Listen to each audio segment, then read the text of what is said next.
With the help of CCTV images and eyewitness account, the police have been able to construct an image of this gunman. They've been able to profile him. He's between 40 and 50 years old. He's wearing a white t-shirt. He's got a bandana on. He's wearing a headband. He's got something written in black on that t-shirt.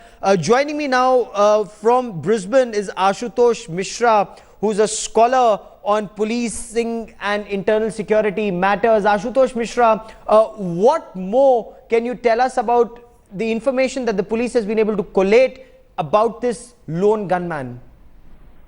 See, still not the entire details are out because the drama is still unfolding, and it started 8:45 Eastern Standard Time in the morning when we all were getting ready to go to our offices, and suddenly there was this breaking news that there's a man who has held hostages inside a cafe called Lindt Cafe in the central CBD in Sydney, one of the biggest cities in India, in Australia.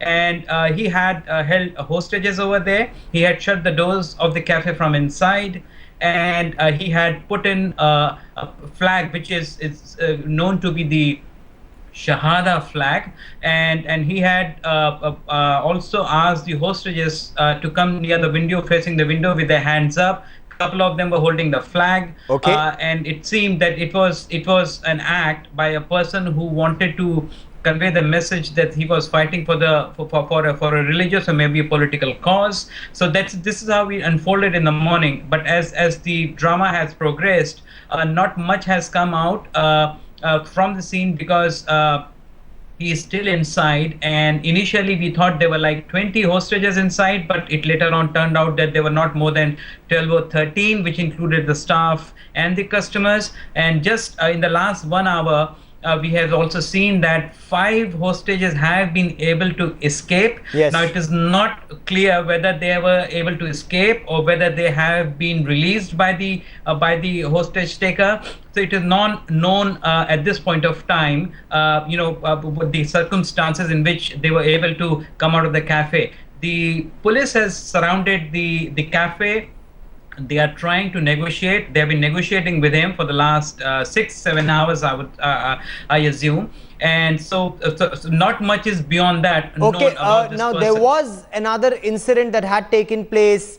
There were a series of raids over the weekend. There were some arrests. Is this related? Can you join the dots or not at all? See, this is we have to. This is a good question. We have to look into the entire context. You have to look into what has been happening in Australia in the last, I would say, 6 months in the run-up to the G20 summit. Okay. And we had seen that the former Australian Security Intelligence Organization chief, David Irwin, which is the topmost intelligence agency here in Australia, he had requested that the threat level of these kinds of attacks in Australia must be raised from medium to high. This was three months ago, and he it suggested a couple of months ago. He suggested that there are credible evidence that Australia could be targeted by these elements, and the reason was that the intelligence agency had intercepted a lot of conversations, and they had known about a lot of people who have been in touch with the ISI operatives in Syria, and many of them have been raising funds over the years to facilitate the travel of people to Syria. So this was the reason why he had raised the threat level, and as a result, we had seen one of the largest counter-terrorist raid taking place in Australian history, in which over 800 officers were involved. This was a couple of months ago in Sydney and Melbourne, and later on in Brisbane as well.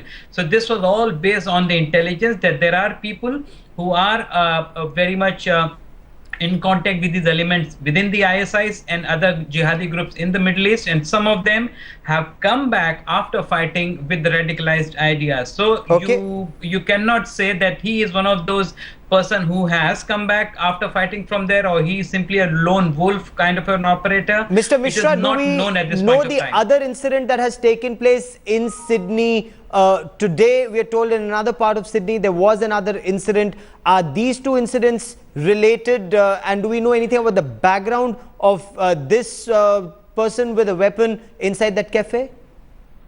See, initially in the early morning, I think there were also news coming in that there was a suspicious package found near the Sydney Harbour, the Sydney Opera House, and but that could not be confirmed. That could not be substantiated. Later on, I gathered that there was another person who was arrested in Sydney on counter-terrorism charges, but no linkages have been made as yet. The police itself, considering the sensitivity of the operation, because negotiations are underway with the hostage taker, and so they are not releasing any statement through which we can connect the two events.